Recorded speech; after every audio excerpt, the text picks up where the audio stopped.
Assalamualaikum warahmatullahi wabarakatuh. Baik, kita akan melanjutkan untuk materi dokumentasi kebidanan. Ini masih di pertemuan pertama, hanya ini adalah part yang kedua atau bagian yang kedua. Pada pertemuan kali ini, di sini saya melanjutkan pertemuan yang sebelumnya yang masih membahas tentang konsep dokumentasi. Hanya subtopik dari konsep dokumentasi yaitu kita akan membahas tentang fungsi, prinsip, manfaat dokumentasi kebidanan.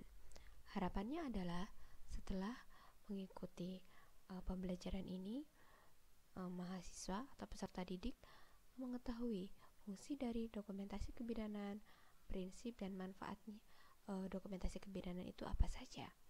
Kita langsung mulai saja. Yang pertama adalah fungsi dokumentasi kebidanan itu sendiri.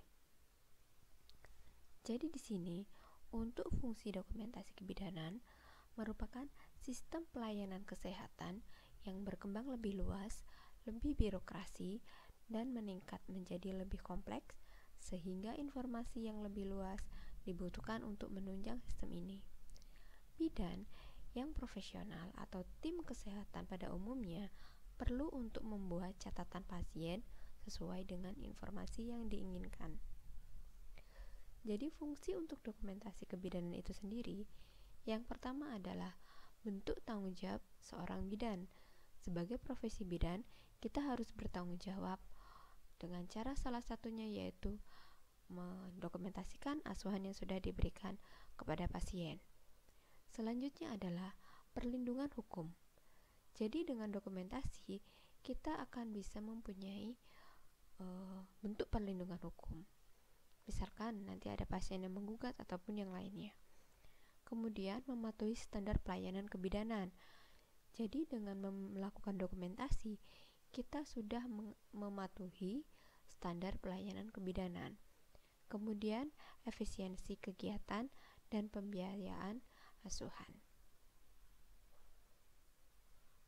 Bentuk tanggung jawab profesi bidan yaitu bertujuan untuk responsibilitas dan akuntabilitas profesi yang merupakan salah satu alasan diadakannya dokumentasi asuhan kebidanan.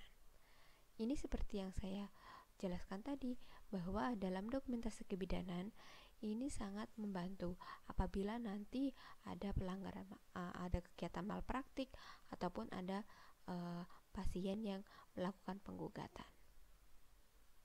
Mematuhi standar pelayanan. Nah, di sini standar pelayanan yang ada di kebidanan itu harus dipatuhi oleh semua anggota bidan.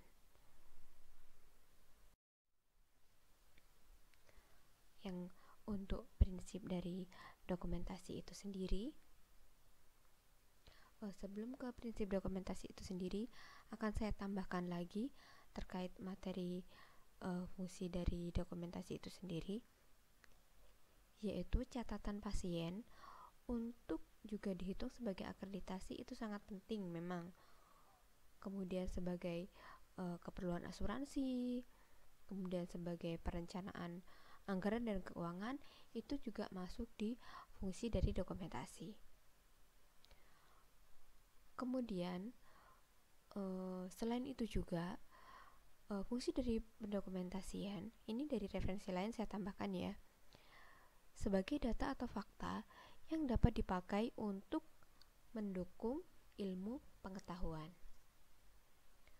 Kemudian sebagai sarana penyimpanan berkas agar tetap aman dan terpelihara dengan baik. Barangkali suatu saat dibutuhkan data tentang pasien A. Ketika tidak ada dokumentasi yang baik, maka kita tidak akan bisa menelusuri tentang riwayat medis pasien tersebut. Tetapi ketika kita punya dokumentasi yang baik, otomatis ketika kita membutuhkan data pasien A, kita akan lebih mudah untuk mencarinya dan semua catatan kesehatannya, perawatannya, asuhan yang telah diberikan itu masih bisa kita lihat di dokumentasi yang kita buat.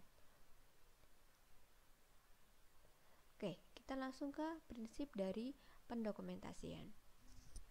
Prinsip dari pendokumentasian itu sendiri adalah suatu hal yang diyakini yang mendasari sesuatu hal tersebut yang sifatnya tidak bisa dirubah.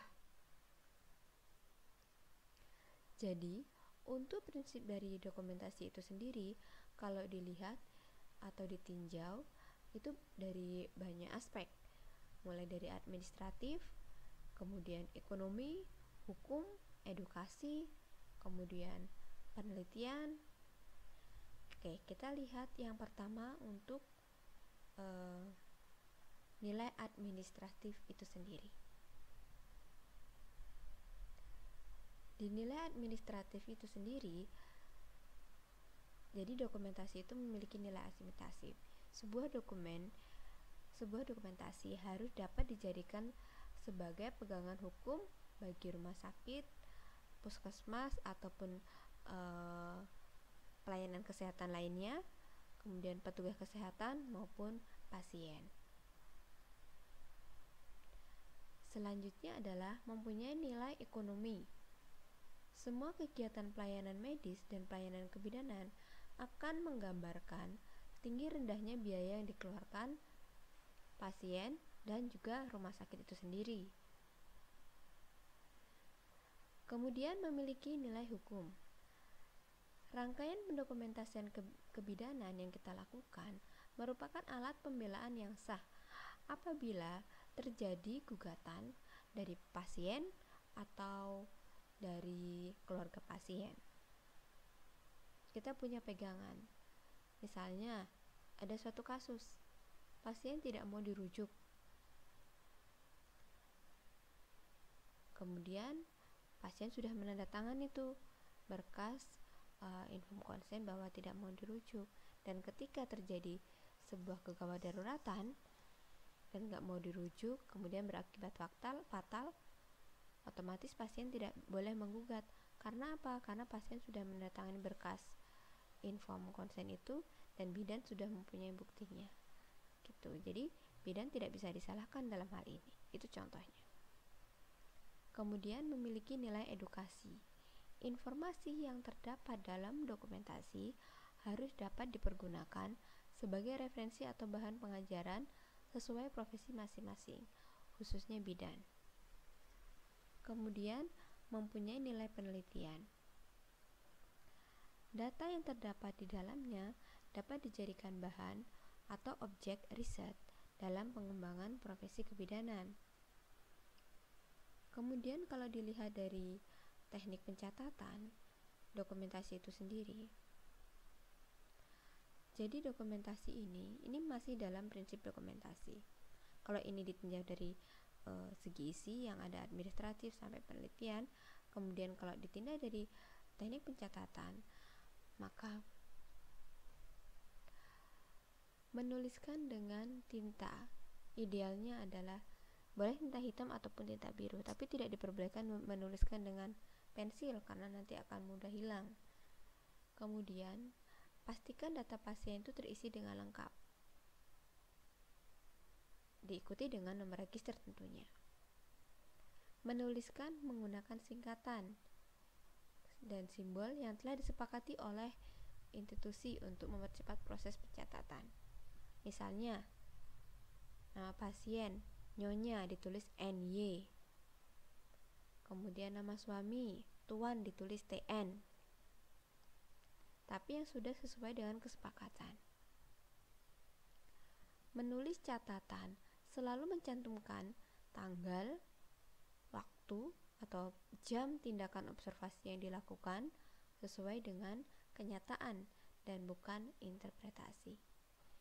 Hindarkan kata-kata yang mempunyai unsur penilaian, misalnya tampaknya, rupanya, dan yang bersifat umum. Tuliskan nama jelas pada setiap pesan dan pada catatan observasi dan pemeriksaan oleh orang yang melakukan. Kemudian, hasil temuan digambarkan secara jelas, termasuk keadaan, tanda, gejala,